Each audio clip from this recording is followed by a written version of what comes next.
समस्याएं दूर करने के लिए आगे बढ़ते रहना चाहिए, रुकने से लक्ष्य तक नहीं पहुंच सकते।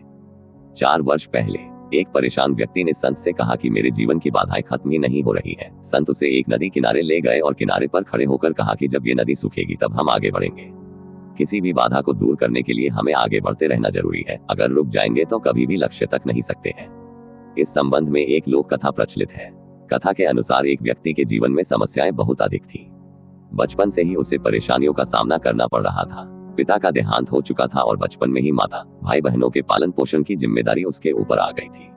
बड़े होने पर व्यक्ति का विवाह हुआ, लेकिन शादी के बाद उसकी समस्याएं और अधिक बढ़ गईं। उसके जीवन में एक परेशानी खत्म होती तो दूसरी आ जाती थी। एक दिन वह प्रसिद्ध संत के पास गया। व्यक्ति ने संत से कहा कि मुझे अपना शिष्य बना ले, मैं परेशान हो गया हूँ, बहुत दुखी हूँ। संत ने कहा कि ठीक, तुम मेरे शिष्य बन जाओ, मुझे बताओ क्या परेशानी है। शिष्य ने कहा कि गुरुजी, एक समस्या खत्म नहीं होती और दूसरी सामने आ जाती है, इस कारण मैं बहुत दुखी रहता हूँ, किसी भी काम में सफलता नहीं मिल पाती है। गुरु ने कहा कि ठीक है, मैं तुम्हारी समस्याओं का हल बता दूंगा, अभी तुम मेरे साथ चलो। गुरु नए शिष्य को लेकर नदी किनारे गए। किनारे पर पहुंचकर गुरु ने कहा कि हमें ये नदी पार करनी है। ये बोलकर वहीं खड़े हो गए। शिष्य भी गुरु के साथ खड़ा हो गया। कुछ देर बाद शिष्य ने कहा कि गुरुदेव, हमें नदी पार करनी है तो हम यहाँ क्यों खड़े हैं। गुरु ने जवाब दिया कि हम इस नदी के सूखने का इंतजार कर रहे हैं, जब यह सूखेगी हम इसे आसानी से पार कर लेंगे।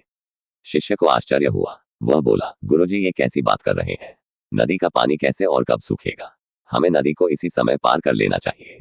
संत ने कहा कि मैं तुम्हें यही बात समझाना चाहता हूँ, जीवन में भी समस्याएं तो आती ही रहेंगी, हमें रुकना नहीं है, लगातार आगे बढ़ते रहना है, तभी तो हम उन्हें हल कर पाएंगे। आगे बढ़ते रहेंगे तो समस्याओं के हल मिलते जाएंगे, अगर रुक जाएंगे तो एक भी बाधा पार नहीं हो पाएगी।